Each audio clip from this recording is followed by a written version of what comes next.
In this lecture, I want to discuss the examiner's mindset. And here by examiner, I mean the individuals that are writing the test questions. So from their mindset, what are they thinking about when they're writing the exam, when they're writing the exam questions? And I feel that this is best summarized by Gandalf in the Lord of the Rings film.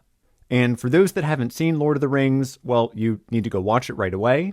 And there's this very famous scene where Gandalf and others are escaping from a very large fire-breathing demon that is chasing after them.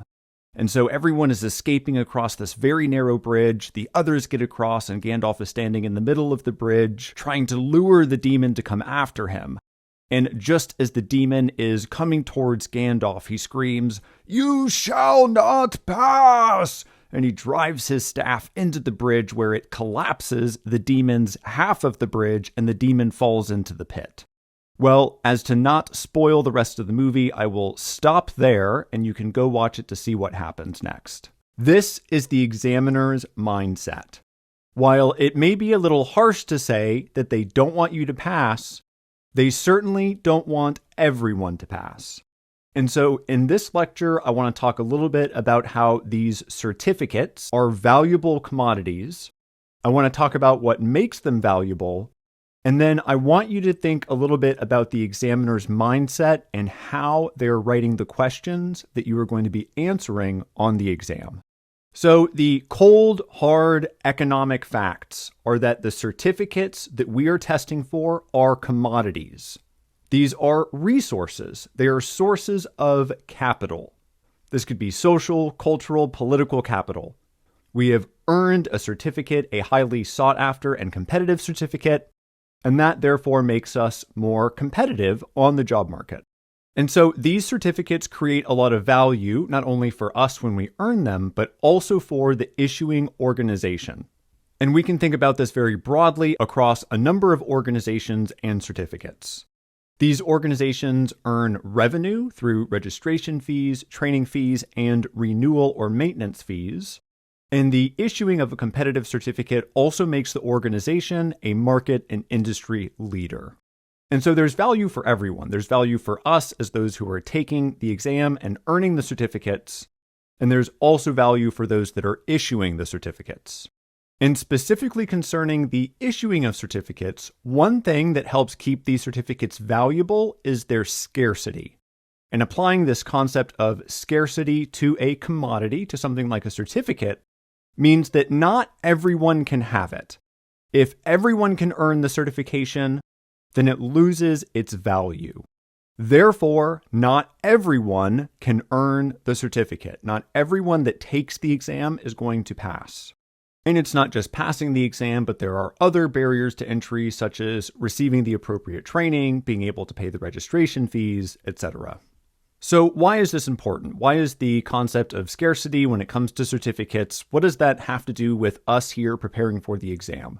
I think this is important because it helps inform how the examiners are writing the test questions.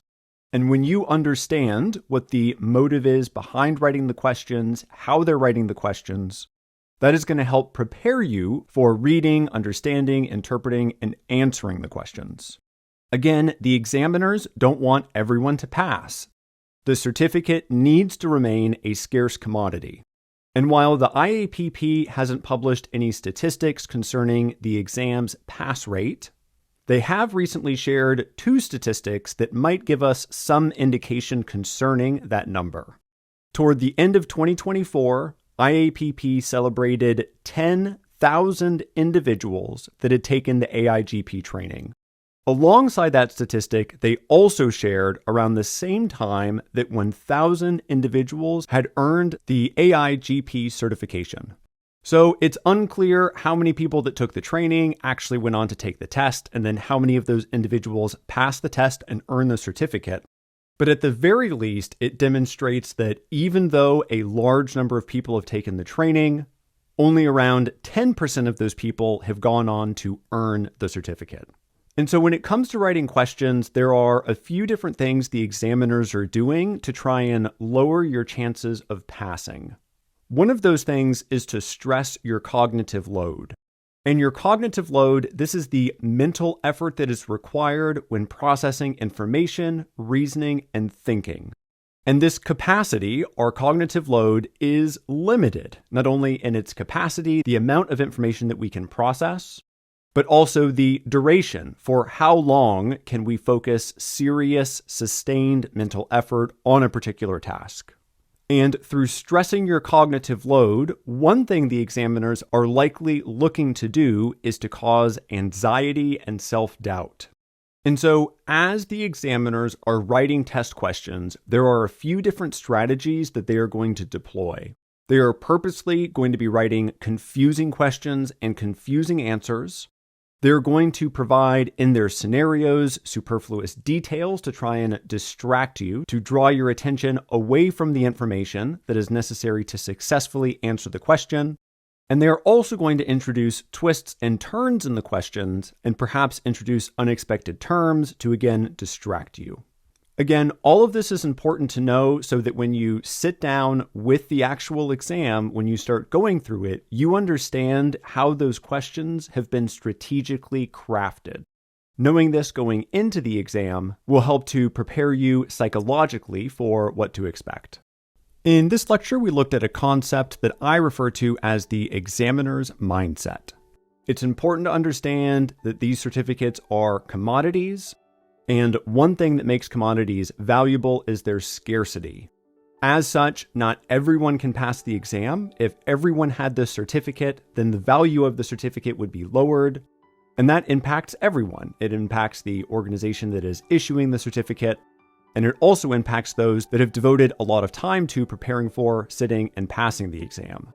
The examiner, therefore, when they are writing the test, when they are drafting those questions, they're going to deploy certain strategies to try and distract you to lower your chances of passing. Again, the examiners don't want everyone to pass. They want to stress your cognitive load. They want to cause anxiety and self-doubt. And they therefore purposely write difficult questions.